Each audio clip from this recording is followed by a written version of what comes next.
ಓಂ ನಮೋ ನಾರಾಯಣಾಯ. ನಮಸ್ತೆ ವೀಕ್ಷಕರೇ, ಧನುಸ್ಸು ರಾಶಿಯವ್ರಿಗೆ ಜೂನ್ ತಿಂಗಳಲ್ಲಿ ಏನೆಲ್ಲ ಫಲಾನುಫಲ ಇದೆ ನೋಡೋಣ ಬನ್ನಿ.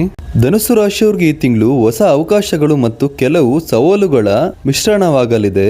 ಆತ್ಮವಿಶ್ವಾಸ ಹೆಚ್ಚಾಗತ್ತೆ, ಆದ ತಾಳ್ಮೆ ಮತ್ತು ವಿವೇಕದಿಂದ ನಡ್ಕೊಂಡ್ರೆ ಕಷ್ಟ ದೂರವಾಗತ್ತೆ. ಹೊಸ ಯೋಜನೆಗಳನ್ನ ಪ್ರಾರಂಭಿಸಬಹುದು, ಹಳೆಯ ಸಮಸ್ಯೆಗಳು ಪರಿಹಾರ ಆಗತ್ತೆ.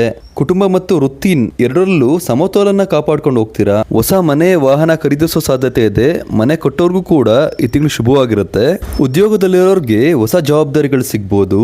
ಉದ್ಯೋಗ ಬದಲಾವಣೆ ಯೋಚಿಸ್ತಿರೋರ್ಗೆ ಕೆಲವು ಉತ್ತಮ ಅವಕಾಶಗಳು ಬರ್ಬೋದು. ವ್ಯವಹಾರಸ್ಥರಿಗೆ ಹೊಸ ಗ್ರಾಹಕರು ಮತ್ತು ಆದಾಯ ಮೂಲಗಳು ಹೆಚ್ಚಾಗಬಹುದು.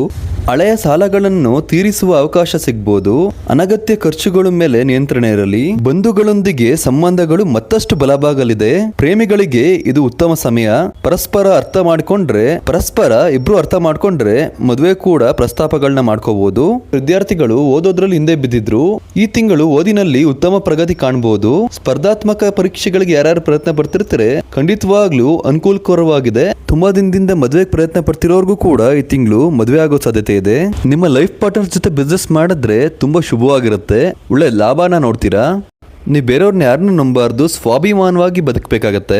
ಗುರುವಾರದಂದು ರಾಘವೇಂದ್ರ ಸ್ವಾಮಿ ಮಠಕ್ಕೆ ಹೋಗಿ ಸಕ್ಕರೆನ ಅರ್ಪಿಸೋದ್ರಿಂದ ಏನೇ ಸಂಕಷ್ಟಗಳು ಈ ತಿಂಗಳು ಪರಿಹಾರಗಳಾಗತ್ತೆ.